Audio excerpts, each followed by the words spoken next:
추석 명절이 참 많이 의미가 달라지고 풍토가 많이 달라진 것 같아요. 예전에는 추석 명절이 되면은 부모님을 찾아뵙기 위해서 이쪽으로 서울 쪽에서 내려와서 상당히 여러 사람들이 이렇게 예배를 참석을 하고 그랬습니다. 근데 어느 순간부터 이제는 부모님이 역으로 서울로 자식들 보러 올라갑니다. 이런 시대가 되었어요. 또 이번에 추석 명절이 연휴가 계속 길게 이렇게 끼니까 이 사람들이 뭐 고향을 찾고 부모님 찾고 그것이 아니라 어디로 나가던가요? 애국으로 나갑니다. 해외로 나가는데 정말 수백 명이 해외로 나갑니다. 참 크리스찬들 그 속에 있을 거 없을까요? 오늘 하나님 앞에 예배를 나오신 분들 특별히 예수님 이름으로 축복합니다. 오늘은 왜 사람들은 우상을 섬기며 우상에 빠질까 하는 그런 주제로 말씀을 나누려고 합니다.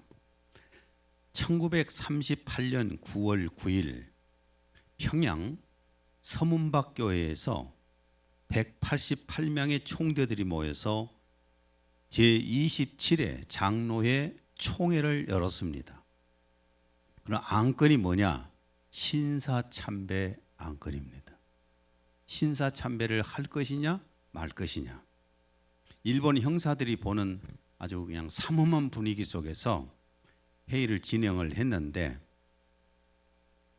결국은 어떻게 결론을 내렸느냐.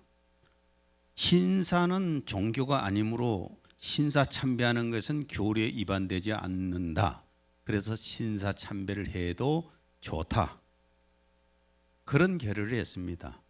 당시의 문헌을 보니까 당시에 장로교 선교사였던 블레어라고 하는 선교사는 불법이요라고 소리를 그 안에서 질렀다고 그래요. 그리고 이 일을 제기했지만은 완전히 그냥 쌍묵살 시켜버렸습니다. 결국은 신사참배를 가결을 했고 장로의 총회가 목사들이 앞설 섰고 뭐 장로들 그의 많은 신도들이 가서 신사참배를 했습니다.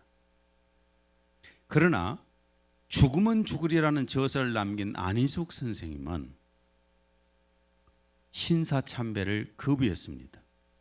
신사참배를 거부했고 그 이후로 수배가 내려서 도망자 신세가 되어서 도망치고 다니다가 결국은 잡혔어요. 결국 잡혀서 혹독한 고문을 당하고 사형 선고를 당합니다. 사형 선고를 당했지만은 옥살이를 했지만은 물론 죽지는 않았습니다. 집행되기 전에 풀려났으니까, 해방되었으니까. 평신도였던 안희숙 선생은 목숨을 걸고 하나님께 경배를 했지만은 목사들은 일본 경찰이 두려워서 앞장서서 우상 숭배를 했습니다. 공식적으로. 우상이 무엇일까? 우상이 뭐냐? 한마디로 말하면 눈에 보이는 어떤 형상입니다. 4절에서 7절 오늘 다시 한번 읽습니다. 그들의 우상들은 은과 금이며 사람의 수공물이라. 그것들은 입이 있어도 말하지 못하며 눈이 있어도 보지 못하고 귀가 있어도 듣지 못하며 코가 있어도 냄새 맡지 못하고 손이 있어도 만지지 못하며 발이 있어도 걷지 못하고 목구멍을 통하여 말하지도 못하는도다. 물론 뭐 돌이나 나무나 아니면은 무슨 뭐 산이나 태양이나 강이나 이런 것들이 경배의 대상이 되기도 하지만은 대개가 사람 모습, 동물 모습들을 형상으로 만들어 놓고 섬깁니다. 로마서 1장 23절. 썩지 아니하는 하나님의 영광을 썩어질 사람의 형상과 새들과 네 발 달린 짐승들과 기어다닌 것들의 형상으로 바꾸었도다. 이 우상의 재료가 뭐냐? 나무나 돌이나 뭐 진흙, 금, 은, 청동 이런 것들이 재료입니다. 자, 그러면 한 가지 제가 질문을 합니다. 사람이 손으로 만들어 놓은 우상이 신이라면은 그 우상의 신은 누굴까요? 자, 우상을 하나 만들어 놨어요. 그 우상의 신은 누굴까요? 4절을 다시 읽습니다. 그들의 우상들은 은과 금이요 사람이 손으로 만든 것이라. 우상 창조자는 누구죠? 우상을 만든 사람이에요. 손으로 만든 사람. 그 사람이 그 우상의 신입니다. 창조주 신이에요. 그러면 그 우상 숭배를 하는 사람들이 굳이 우상을 숭배할 건 뭐 있어요? 우상을 만든 사람 찾아가서 경배하고 신으로 모시면 되지. 네, 오늘은 왜 사람들이 우상 숭배에 빠질까라는 주제입니다. 우리가 대표적으로 이스라엘 민족들을 볼 수 있는데, 이스라엘 민족은 특별히 하나님께서 선택한 하나님의 백성들입니다. 출애굽기 19장 5절에서 6절. 세계가 다 내게 속하였나니 너희가 내 말을 잘 듣고 내 언약을 지키면 너희는 모든 민족 중에서 내 소유가 되겠고 너희가 내게 대하여 제사장 나라가 되며 거룩한 백성이 되리라. 그래서 이스라엘 백성들 유대인들을 서민이라고 그러잖아요. 특별하게 선택된 하나님의 백성이다. 그래서 서민이라고 본인들이 그렇게 말하고 우리도 그렇게 말을 합니다. 이스라엘 후손들은 이집트에서 430년의 노예 생활을 했을 때 하나님께서 모세를 보내셔서 10가지 재앙을 통해서 그들을 애굽에서 건져내셨습니다. 그리고 낮에는 구름 기둥이고 밤에는 불 기둥으로 그들을 인도하시는 눈에 보이는 현상으로 하나님께서 살아계심을 보여주시면서 인도를 하십니다. 그리고 홍해바다 앞에서도 그 홍해바다가 넘실댈 때 하나님께서 홍해바다를 갈라서 그들을 육지처럼 건너게 하셨잖아요. 또 광야 40년 동안에는 하늘에서 만나를 내리셔서 40년간 만나를 먹었어요. 일하지 않고 반석을 깨트려서 반석에서 나오는 생수를 먹고 살았습니다. 그러니까 그들은 하나님을 정말 말로 표현할 수 없을 만큼, 숫자를 셀 수 없을 만큼 하나님의 살아계심을 눈으로 직접 보고 목격한 사람들입니다. 그리고 하나님께서 그들에게 십계명을 주셨잖아요. 그리고 우상 숭배를 엄격하게 금하셨습니다. 출애굽기 20장 3절에서 5절. 너는 나 외에는 다른 신들을 내게 두지 말라. 너를 위하여 새긴 우상을 만들지 말고 또 위로 하늘에 있는 것이나 아래로 땅에 있는 것이나 땅 아래 물속에 있는 것에 어떤 형상도 만들지 말며 그것들에게 절하지 말며 그것들을 섬기지 말라. 이렇게 하나님이 특별하게 세계 민족 가운데 뽑아내셔서 거룩한 백성을 만드시고 선민을 만드셔서 애굽에서 건져내고 가나안까지 들어오게 하셨으면은, 그리고 다른 신을 섬기지 말라고, 우상 숭배하지 말라고 이렇게 말씀하셨으면 안 하면 되잖아요. 하나님께서 그만큼 많은 은혜와 사랑을 베풀어 주셨는데 다른 신을 섬기지 않으면 됩니다. 그러나 이스라엘 민족은 가나안 땅에 정착한 후에는 경제적 풍요가 있고 삶의 안정이 있게 되니까 이제는 끼우 우상들을 쳐다보기 시작하고 우상을 섬기기 시작을 합니다. 여러분, 우상 숭배는 창조주 한 분이신데 그 하나님으로부터 등을 돌리는 행위예요. 이스라엘은 가나안 땅에서 주변 부족 국가들의 신들을 다 끌어다 섬겼습니다. 사사기가 있지 않습니까? 사사기 내용을 간단하게 요약을 하면은 어떤 내용이냐면은 우상 숭배와 징계의 악순환이에요. 우상 숭배하더라, 또 징계받았더라, 또 하나님이 건지셨더라, 또 우상 숭배하더라, 또 그들을 하나님께서 건지셨더라. 계속 이 악순환이에요. 사사기 2장 11절에 13절. 이스라엘 자손이 주의 목전에 악을 행하였고 바알들을 섬겼으며 그들 주위에 있는 백성의 신들을 쫓아 그들에게 절하여 주를 진노케 하였으며 그들이 주를 버리고 바알과 아스타롯을 섬겼더라. 그때 하나님께서 주변 국가들을 통해서 이스라엘을 징계하시는데 사사기 2장 14절. 주의 진노가 이스라엘에게 격렬해져서 주께서 전에 이스라엘을 약탈했던 자들의 손에 그들을 넘겨주셨으며 그들 주위의 적들의 손에 그들을 파셨더니 이스라엘이 그들의 적들을 더 이상 당해내지 못하였으므로 주변 국가들이 침범을 해서 그냥 가정도 다 깨져버리고 재산도 뺏기고 노예가 되어갖고 살아가면서 하나님 앞에 두 손 번쩍 들고 주여 회개하니 우리 한 번만 구원해 주세요 하고 하나님 앞에 기도할 때 하나님께서 사사를 보내셔서 구원자를 보내셔서 그들을 또한 구원하십니다. 이게 반복이 사사기에는 12번이에요. 12번입니다. 참 그 사사를 읽다 보면 너무 답답합니다. 제가 사사기 강해를 수요일 날 쭉 이렇게 해왔는데 답답하리만큼 강해가기 싫어요. 왜냐하면 계속 이것이 악순환이 반복되니까. 그 후로도 예루살렘 성전이 건축하고 나서 예루살렘 성전 안에서도 이 우상 숭배는 계속 반복이 됩니다. 에스겔서 8장 14절 16절 그때 그가 나를 북쪽을 향한 주의 집의 대문의 입구로 데려오시더라. 보라, 거기에는 한 여인이 탐무스를 위하여 울며 앉아 있더라. 또 그가 나를 주의 집의 안뜰로 데려오시더라. 보라, 주의 성전의 문에 곧 현관과 제단 사이에 약 25명이 있는데 그들의 등은 주의 성전을 향하고 그들의 얼굴은 동쪽을 향하였으니 그들이 동쪽을 향하여 태양을 경배하더라. 하나님의 성전 안에서 단무스 신을 섬기고 그 다음에 하나님의 성전의 지성소를 등으로 돌리고 저 동쪽에 있는 해 뜨는 쪽을 쳐다보면서 해를 바라보면서 해를 숭배했습니다. 떠오르는 태양을 바라보면서 복을 빌고 소원을 빌고 어쩌면 우리나라 교회들도 연초가 되면은 떠오르는 태양 보러 안 갑니까? 높은 산으로 올라가고 아니면 저기 동해로 가지 않습니까? 아주 차로 대절해갖고 교회들이 갑니다. 그리고 떠오르는 태양을 탁 바라보면서 한 해의 소원을 빌고 복을 빌고 어떻게 이 모양하고 비슷한 것 같아요.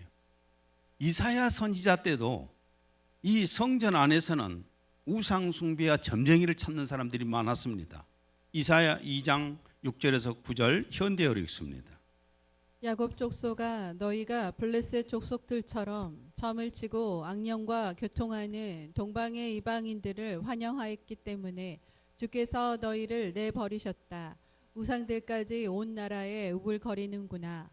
우상이란 본래 사람이 만든 것인데 오히려 사람이 손가락으로 빚어 만든 그 우상을 섬기다니 말이나 될 소리냐. 어느 누구를 막론하고 우상들에게 경배하지 않는 사람이 없으니 하나님께서 그런 짓을 보고도 그냥 두실성 싶으냐. 하나님의 백성들로 특별하게 선택해서 하나님의 은혜를 체험하고 살았던 이 민족이 이렇게 우상 숭배를 성전 안에서도 하고 있었어요. 그러면은 이 유대인들이 하나님을 믿지 않는 사람들인가? 그것은 아닙니다. 하나님을 믿는다고 하면서 하나님을 섬깁니다. 때가 되면은 가서 예배도 드립니다. 그러는데 또 다른 어떤 우상을 하나님과 함께 섬기고 있다는 겁니다. 마태복음 6장 24절 한 사람이 두 주인을 섬기지 못할 것이니 혹 이를 미워하고 저를 사랑하거나 혹 이를 중히 여기고 저를 경히 여김이라. 너희가 하나님과 재물을 겸하여 섬기지 못하느니라. 어쩌면 우리나라 사람들이 참 많은 신을 찾아요. 초파일이 되면 어디 가죠? 초파일이 되면 교회로 갑니다. 교회 가서 불상을 섬깁니다.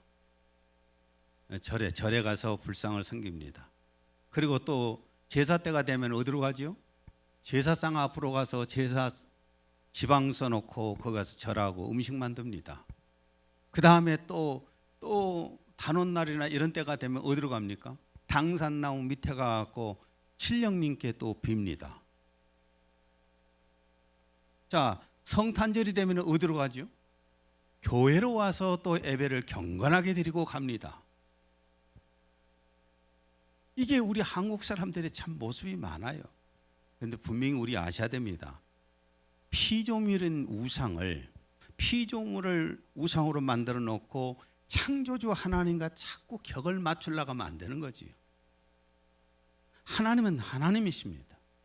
여러분, 사람과 동물이 어떻게 같습니까? 내가 아침이면은 고양이 새끼들도 낳고 그래갖고 열심히 밥을 주고 물을 갖다 줍니다. 그러면 내가 저것들을 섬길 수는 없잖아요. 내가 상황이 안 좋으면 저것들을 그냥 잡아 죽일 수도 있는 거 아니에요? 고소하실랍니까? 밥 한 번 주도 안 한 사람들이 고소해 보세요. 동물을 무슨 학대한다고. 아니, 한 번도 와서 밥 한 번, 물 한 번 안 준 사람들이 내가 고양이를 죽이면은 학대한다고 신고할 거 아니에요.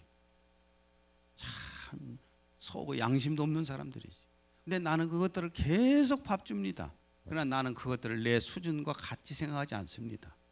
특별히 내 자식들하고 똑같이 취급 안 합니다.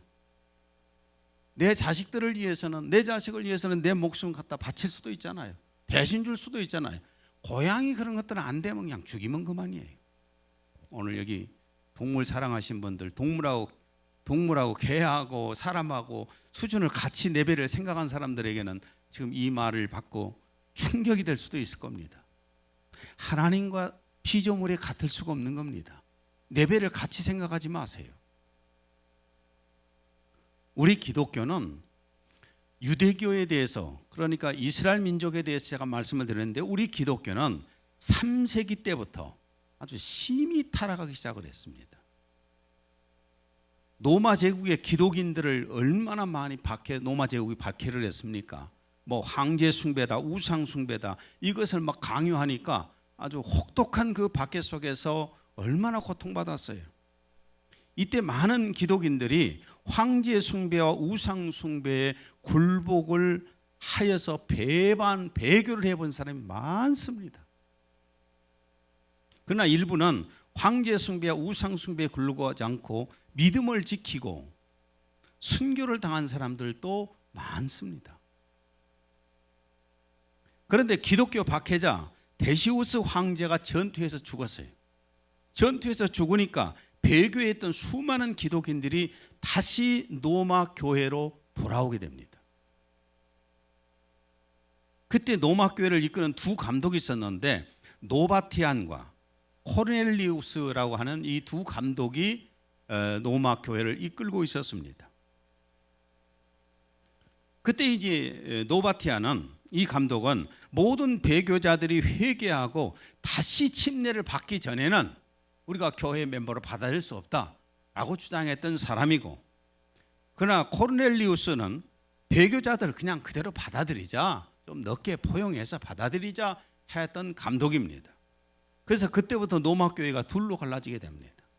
그러니까 배교자들이 다시 회개하고 침례받고 돌아와야 된다라고 주장하는 쪽과 그냥 그대로 그냥 받아들이자 하는 쪽과 이 둘로 갈라지게 되었습니다. 박해받을 때 신앙을 지켰던 성도들은 노바티안 감독을 따랐고, 그러나 배교자들은 그냥 받아주는 코넬리우스를 따랐습니다. 제가 이미 역사 얘기를 하는, 기독교 역사 얘기를 하는 겁니다. 이에 따라서 순수한 교회하고 배교한 무리들의 교회가 나누게 됩니다. 그들은 이제 코넬리우스 감독을 따르는 배교자들 교회가 바로 카톨릭의 출발점입니다. 이건 역사를 지금 말씀을 제가 드리는 거예요. 그리고 AD 313년에 콘스탄틴 황제가 기독교를 공인한다고 선언을 했지 않습니까?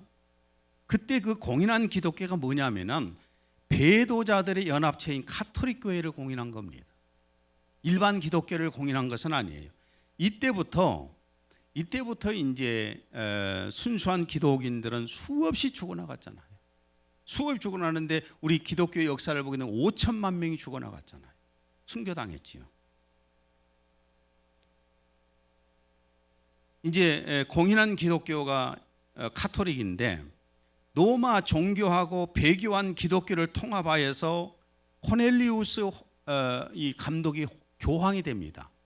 그러니까 카톨릭에 보면 뭐 일대 교황이 베드로라고 하는데, 아니, 일대 교황이 이 사람이 바로 코넬리우스가 교황이에요. 그리고 그 문헌에 보게 되면은 노바티안 감독을 뭐라고 했냐면은 안티 감독이다. 적 감독이다. 적 그리스도 같은 존재다. 이렇게 기록이 나옵니다. 이후에 가톨릭 교회는 세속적인 사람들을 무력으로 개종을 시켜서 세력을 확보하기 시작합니다. 끊임없는 십자군 전쟁이라든지 전쟁을 통해서 막 확보를 하잖아요. 그리고 이제 모든 종교와 우상 숭배를 흡수하여서 수많은 우상들을 만들어내게 됩니다.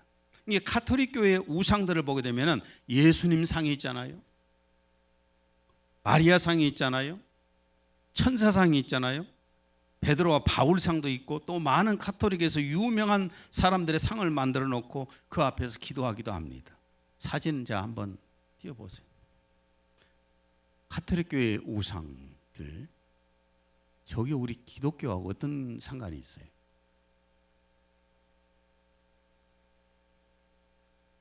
우리 기독교에서는 우상을 만들어야 돼요, 안 만들어야 돼요? 이 가톨릭에서는 십계명 속에서 우상 숭배를 빼버렸어요. 그 다음에 또 하나 보세요. 이게 교회 안에서 우상천지예요. 또 하나 보세요. 저게 누구예요? 마리아지요. 자, 그걸 말씀드리려고 하는 것이 아니라 가톨릭의 여러 가지의 상황은 너무나 많은 사람들이 압니다. 그걸 말씀드리려고 하는 것이 아니라 지금 일부 기독교인들과 교회 목사들과 가톨릭 교회와 연합파에서 직제 통합을 했습니다. 사진 하나 봐보세요. 이게 직제 통합입니다. 지금 4차 노잔대회가 송도에서 9월 22일부터 28일까지에 있다고 그러네요. WCC 또 WEA. 이게 뭐냐 하면은 신앙과 재직을 하나로 합친다는, 직분도 하나로 합친다는 겁니다. 이 가톨릭하고. 그래서 어느 교회를 가게 되면은 마리아를 뜻해서 천으로 M자를 쫙 걸어놨지요. 그런 데가 있어요. 이게 바로 직제통합. 가톨릭과 엄청나게 타락해버린 가톨릭과 하나가 된다는 겁니다. 그래서 여기에 직제통합을 한 데가 예장통합입니다. 기독교, 예수교 장로회 통합 측, 그 다음에 기독교 감리교 측, 그 다음에 기독교 장로회, 그 다음에 구세군, 성공회, 복음교단, 정교회 등 교회 협의회 9개 회원교회들이 참여했습니다. 이제 여기서 조금 더 지금 발전해서는 뭐냐면은 종교 통합 운동을 하잖아요. 모든 종교를 하나로 만드는. 그런데 여러분, 저는 절대로 다른 곳에 구원이 있다고 믿지 않습니다. 오직 구원은 예수 그리스도만이 구원이십니다. 예수 그리스도를 통해서만이 죄 사함을 받고, 예수 그리스도를 통해서만 아버지 하나님께 갈 수 있고, 예수 그리스도를 통해서만 하나님 아버지의 생명을 받을 수가 있고, 예수 그리스도를 통해서만 진리를 받을 수가 있는 것입니다. 저는 이것을 믿습니다.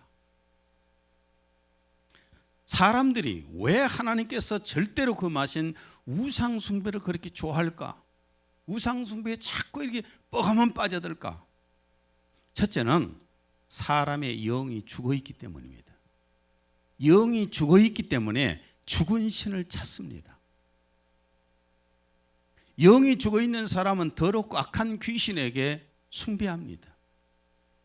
여러분 보시잖아요. 더럽고 악한 귀신들, 제가 똥파리 쫓듯이 쥐새끼 쫓듯이 막 쫓아버리잖아요. 그런데 어떤 사람들은 그 사람들 앞에 가서 제상 차려놓고 가서 거기에 처박고 있잖아요. 절한다고. 시편 106편 28절 37절.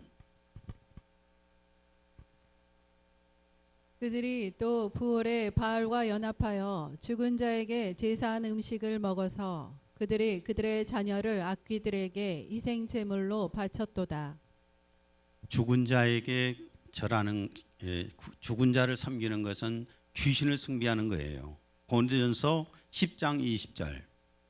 무릇 이방인이 제사하는 것은 귀신에게 하는 것이요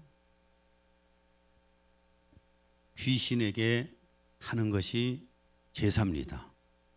귀신에게 접신하여서 점을 보는 무속인을 찾아가서 자기 앞날을 또 묻습니다.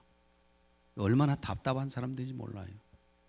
무속인들 찾아가서 그 사람들한테 자기 앞날을 묻습니다. 정치인들은 내가 당선되겠소 안 되겠소. 학자들도 가서 언젠가 한번 신문에 났던 사건입니다. 가학자들이 대진머리 갖다 놓고 고사 지냈잖아요. 요즘은 또 교회에 직분자들이 점쟁이를 찾아가서 점을 보잖아요. 내 신세가 어찌 되겠소. 이사야 8장 19절. 어떤 사람이 너희에게 말하기를 주절거리며 속살거리는 신접한 자와 마술사에게 물으라 하거든 백성이 자기 하나님께 구할 것이 아니냐 산자를 위하여 죽은 자에게 구하겠느냐 하라. 자, 무속인이 점쟁이가 자기 앞날 알까요 모를까요? 예? 자기 앞날도 모르는데 왜 남의 신세를 알려주겠어요? 어떻게 남의 앞날을 압니까? 남의 자식 앞날을 어떻게 압니까? 사람이 영이 죽어 있을 때는 죽은 신, 어둠의 신을 찾는 겁니다. 하이에나가, 독수리가, 까마귀가 썩은 사체를 찾아다니듯이 죽은 영은 죽은 신을 찾아요. 영이 죽어 있는 사람은 죽은 신, 곧 사탄이 만들어 놓은 시스템을 너무너무 좋아합니다. 마음속에 마귀의 영성이 들어와 있기 때문에 마귀 영의 지배를 받기를 아주 좋아합니다. 에베소 2장 2절. 전에는 너희가 그것들 가운데서 이 세상의 풍조를 따르고 공중 권세의 통치자 곧 지금은 불순종의 자녀들 안에서 역사하는 영을 따라 행하였으니. 자, 우상을 왜 좋아하는가? 자신의 영이 죽어 있기 때문에 죽은 영을 찾기 때문에 그래요. 그 다음에 두 번째는 죽어 있는 영은 영적인 것을 보지도 못하고 알지도 못하기 때문에 눈에 보이는 현상만을 쫓는 겁니다. 그래서 우상을 좋아해요. 그래서 우상이 크면 클수록 영험한 겁니다. 우상이 크면 클수록 영험해요. 자, 불상은 어디가 영험한가요? 크면 클수록 영험하지요. 그래서 불상들을 엄청나게 크게 만들어 놓고 불상 재료가 금이면 더 영험하고. 자, 무당들이 신발 받기 위해서 어디로 갈까요? 큰 산으로, 큰 바위 밑으로 갑니다. 그래야 영발이 더 있거든. 자꾸 이렇게 죽은 신을 찾는 사람들은 영이 죽어 있으니까 이런 걸 찾아다니는 거예요. 자, 난 교회도 그렇습니다. 교회 밖에는 우리가 교회라고 하는 것을 알리기 위해서 십자가를 켜놓잖아요. 이렇게.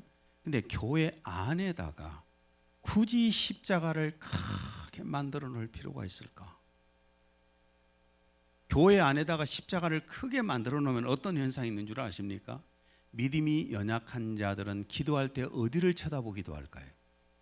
십자가를 쳐다보고 기도합니다. 어떤 자들은 십자가를 성경에다 갖고 다니면서 거기다 놓고 기도하거든요. 여러분, 이게 우상이 돼서는 안 되잖아요. 여러분, 십자가가 뭔지 아세요? 십자가는 우리 주님 하나님의 아들을 못 박아놓고 죽인 곳이에요. 저주의 장소예요. 십자가가 구원하는 게 아니라 십자가에 달리신 예수님이 우리를 구원하신 거예요. 근데 자꾸 교회 안에다가 십자가도 좀 큰 것을 걸어놓고 그래야 영빨이 되어 있는 것처럼, 그것도 잘못된 생각이에요. 그러나 우리 성도는 하나님만을 경배할 수밖에 없습니다. 그 이유가 뭐냐 하면은, 첫째는 하나님의 영성이 마음 속에 있어요. 내 속에 하나님의 영성이 있기 때문에 하나님을 찾고 하나님을 섬기게 되는 겁니다. 에베소 1장 4절에서 5절. 하나님께서 세상의 기초를 놓으시기 이전에 우리로 사랑 안에서 그분 앞에 거룩하고 흠없게 하시려고 그리스도 안에서 우리를 택하시어 하나님의 기쁘신 뜻에 따라 예수 그리스도를 통하여 우리를 자신의 자녀로 입양할 것을 미리 정하셨으니. 하나님께서 택하시고 미리 정하시고 한 것은 그 안에 하나님의 영성을 넣어 주셨다는 말씀이죠. 창세기 1장 27절. 하나님이 자기 형상 곧 하나님의 형상대로 사람을 창조하시되. 하나님께서 자기 형상대로 사람을 창조하셨는데 모든 인간이 하나님의 형상인가? 외적인 것은 하나님의 형상이겠지만은 내적인 것은 모든 사람이 하나님의 형상이 아닙니다. 마태복음 13장 37절. 좋은 씨를 뿌리는 이는 인자요 밭은 세상이요 좋은 씨는 천국의 아들들이요 가라지는 악한 자의 아들들이요 가라지를 뿌린 원수는 마귀요. 하나님의 형상은 천국의 아들들이에요. 하나님의 형상이 아닌 자들은 마귀가 뿌려놓은 마귀의 자식들이고, 그래서 하나님의 영성이 있는 자는 하나님을 찾게 되어 있습니다. 요한복음 10장 3절. 문지기는 그를 위하여 문을 열고 양은 그의 음성을 듣나니 그가 자기 양의 이름을 각각 불러 인도하여 내느니라. 주님이 우리 마음을 놓고 해서 불러주시니까 우리가 나왔고 예수 앞에 오는 겁니다. 여러분, 이런 착각하지 마세요. 난 본시 마음이 착해. 내 마음이 너무 착하기 때문에 하나님 앞에 나왔어. 그래서 내가 예수님 믿었어. 이런 착각하지 마세요. 이 세상에는 저보다도요, 목사인 저보다 착한 사람들이 널려 있어요. 저보다 착한 사람들이 널려 있다고요. 저는 예수님 믿기 전에 착하게 살았던 사람 아닙니다. 선하고 착하게 살았던 사람 아니에요. 살아간 장소도 많이 갔고 여러 가지 안 좋은 것들도 많이 하면서 살았어요. 저보다 너무너무 착한 사람들이 많이 있었는데 하나님이 그들은 부르시지 않고 저같이 악한 사람, 저같이 부족한 사람을 하나님 부르셨어요. 내가 어떻게 해서 예수님 믿었겠습니까? 저는 원래 서양 철학을 했던 사람입니다. 그것도 그리고 우리는 몇 대 종소로 내려온 내가 종손입니다. 3대 독자입니다. 무당한테 어렸을 때 죽지 말게 하려고 무당한테 팔아서 무당 신어머니가 있었어요. 또 나를 신부 호산절에다가 입적해갖고 맨날 어린 것이 가서 맨 이짓거리 하고 있었어요. 그런데 하나님이 저를 부르셨어요. 그래서 예수님을 믿었어요. 구원받았어요. 제 힘으로 했겠습니까? 여러분이 지금 예수님 믿는 것이 내가 착해서, 내가 공부를 많이 해서, 내가 똑똑해서 착각하지 마세요.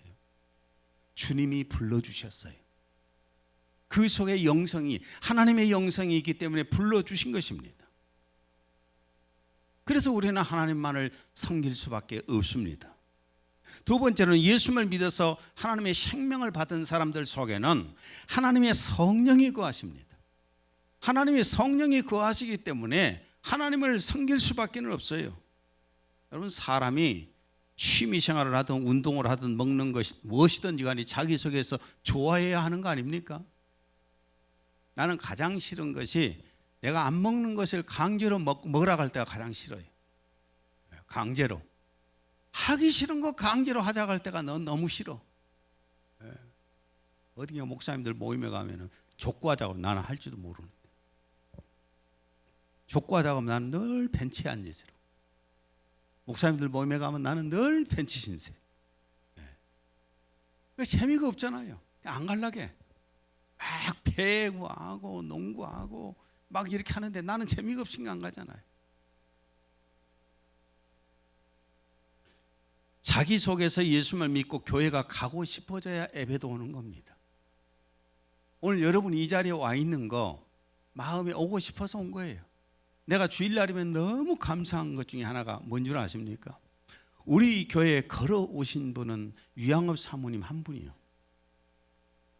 참 운전하고 어떤 사람들은 막 한 40분 걸려서 이렇게 오고 저 멀리서 뭐 수안주, 첨단 어디 예전에는 막 서울서도 오고 그랬잖아요. 서울서도 오고 어디 순천에서 오고 어디 나주에서도 오고 전주에서도 오고 막 이럴 때 오늘은 뭐 그렇게 많이 안 왔지만은 내가 너무 고마운 게 뭐냐면 그 주변에 교회가 수두룩합니다. 큰 교회들 막 내노란 교회들이 수두룩이 있는데 어떻게 여기까지 도심 가운데 있는 무인도 이 산촌까지 어떻게들 그렇게 차를 몰고 옵니까? 너무 감사하잖아요. 이 또한 하나님께서 주신 마음이란 생각이 듭니다. 우리 신앙생활은 자기가 하려고 한다고 해서 하는 것이 아니라 성령님께서 내 안에 역사해 주시니까 그렇게 하는 거예요. 여러분, 성령님이 내 안에서 역사하시면 우상숭배 안 합니다. 어떻게 하나님의 거룩한 자녀가, 택함받은 자녀가, 성령이 안에 계시고 하나님의 생명받은 자녀가 귀신 나부랭이 앞에 가서 머리 숙여요? 사람도 아니고 말도 못하지, 손도 못 쓰지, 귀도 못 듣지, 냄새도 못 맡지, 이런 것들 앞에 가갖고 어떻게 해서 절을 합니까? 따기를 한 대 올려 쳐보세요. 그것들이 반항을 하는가? 아무것도 몰라. 우리는 성령님이 안에 거하신 사람들이에요. 그러니까 살아계신 하나님만을 믿는 것입니다. 요한복음 15장 26절. 내가 아버지께로부터 너희에게 보낼 보혜사 곧 아버지께로부터 나오시는 진리의 성령이 오실 때에 그가 나를 증언하실 것이요. 성령님이 안에 계십니까? 로마서 8장 26절. 성령도 우리의 연약함을 도우시나니 우리는 마땅히 기도할 바를 알지 못하나 오직 성령이 말할 수 없는 탄식으로 우리를 위하여 친히 간구하시느니라. 내가 기도를 안 하거나 내가 신앙생활 제대로 안 하거나 내가 예배를 안 드리거나 할 때 성령님은 내 안에서 탄식하시면서 나를 위해서 기도해 주고 계십니다. 그렇기 때문에 우리가 우상숭배를 할 수가 없는 거예요. 천재 과학자 아인슈타인은 처음에는 교회는요 연약한 사람들이 가는 곳이라고 비하하고 무시했습니다. 천재 과학자 아인슈타인이 교회 다니는 사람들은 연약해서 다니는 것이라고 그래서 무시하고 비하하고. 그런데 아인슈타인이 활동할 당시에는 독일에서 나치당이 일어났잖아요. 나치당이 일어나가지고 잘못된 인종 이론을 주장하면서 유태인들을 얼마나 많이 학살을 했습니까? 600만 명 이상을 학살해 죽였잖아요. 그때 아인슈타인이 이런 말을 했습니다. 나는 대학교의 지성인들을 기대했다. 그러나 대학 교수들은 즉시 나치즘에 무릎을 꿇고 아첨을 했다. 또 나는 신문과 언론들을 기대했다. 그러나 그들도 나치당에 아부를 하기에 급급했다. 그런데 오직 교회만이 독재 나치당에 항거하며 수많은 기독인들이 줄지어서 감옥으로 가면서 죽었다. 그래서 나는 교회를 한없는 찬사를 보낸다. 이게 아인슈타인이 한 말입니다. 고린도 후서 11장 2절에 3절. 내가 너희를 한 남편에게 정혼시키나니 이는 한 순결한 처녀로 너희를 그리스도께 바치려는 것이라. 나는 뱀이 그의 관계로 이브를 속인 것 같이 너희의 마음도 그리스도 안에 있는 단순함에서 부패하여 그같이 떨어져 나갈까 두려워하노라. 우리 영적인 순결한 처녀처럼 예수님께 바쳐져야 합니다. 한 구절만 더 읽고 마칩니다. 고린도 후서 6장 14절에 16절. 의가 불의와 어찌 관계를 맺으며 빛이 어두움과 어찌 사귀겠느냐. 그리스도가 벨리알과 어찌 조화를 이루며 하나님의 성전과 우상들이 어찌 일치되겠느냐. 이는 너희가 살아계신 하나님의 성전임이라. 저를 따라서 해보세요. 자, 가슴을 손에다 올리고 마음에다 올리고 나는 하나님의 성령이 거하시는 하나님의 성전이다. 그러면 거룩하게 관리하십시오. 기도합니다. 하나님 아버지, 오늘 사람들이 왜 우상에 빠지는가에 대해서 말씀을 나눴습니다. 그러나 우리는 우리 안에 하나님의 생명이 있고 하나님의 영성이 있고 하나님의 성령이 우리 안에 거하시기 때문에 오직 하나님만을 섬기며 경배하며 살아갈 것을 다짐합니다. 예수님 이름으로 기도했습니다. 아멘.